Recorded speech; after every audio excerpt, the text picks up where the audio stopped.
So we have 2 million objects in our collection. The Royal Navy and also Chateau have come together and chosen just 3 of those to put a wider historical context onto those objects. And one of those objects is HMS Trincomalee. I think the group chose this object because of its connection to the Indian heritage. It's got a connection to Portsmouth in that it was in the harbour as a training ship. It's now in Hartlepool as a museum, so you can go in the ship, walk around, have a look and see what it's like. For me, the interesting thing about HMS Trincomalee is, well, I'm actually from the northeast of England, so I think I'm one of the few people in the team who worked on this who have visited.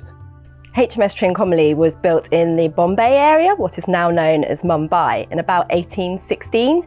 She was built by Indian shipbuilders, the Wadia Company, and they actually built a lot of ships in that area because the East India Company was based there and they were using that as a port. And as a consequence, the Royal Navy actually commissioned a lot of their ships.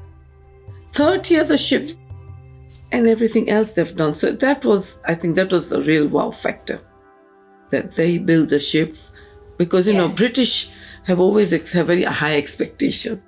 And to choose the Indians to do it for them is a, big thumbs up. Teak was really important for the building of HMS Trincomalee because it was really hard wearing. It could cope with the salt water a lot better than oak, and it also lasted well in hot and cold temperatures. The fact that the British Empire also used the materials such as teak and oak and emptied Indian forests and emptied British forests for use to make Navy ships is a common thing across both of those countries. She made her way to Portsmouth in 1818, but then wasn't actually used by the Navy until the 1840s. She then went back up to the northeast of England for a while as a training ship, and then came back down to Southampton. And then a lot of people remember her in the sort of 1960s and 70s as a training ship in Portsmouth Harbour. She was renamed HMS Foudroyant when she became the training ship.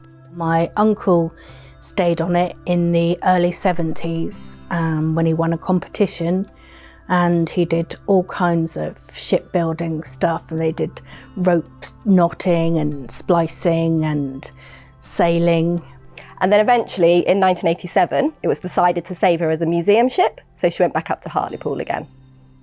I remember seeing that it was built in India, but there wasn't a lot of information around that and it wasn't really highlighted. So to shine a light on that and to look at the people who built it, where it was built, and the Indian heritage, even of shipbuilding in the United Kingdom, and for the Royal Navy, I think is massively important.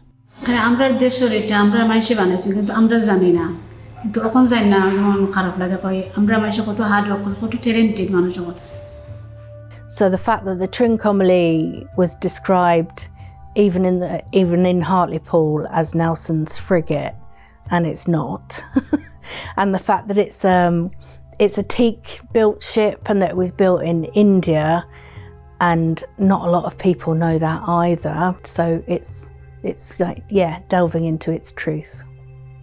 I'm just intrigued and wondering, why has the history not been shared? There was a mixed feeling. Initially a little bit upset, a little bit taken aback, but later on obviously we're glad that now it's all coming to surface and it's still there and they've preserved it and looked after it well.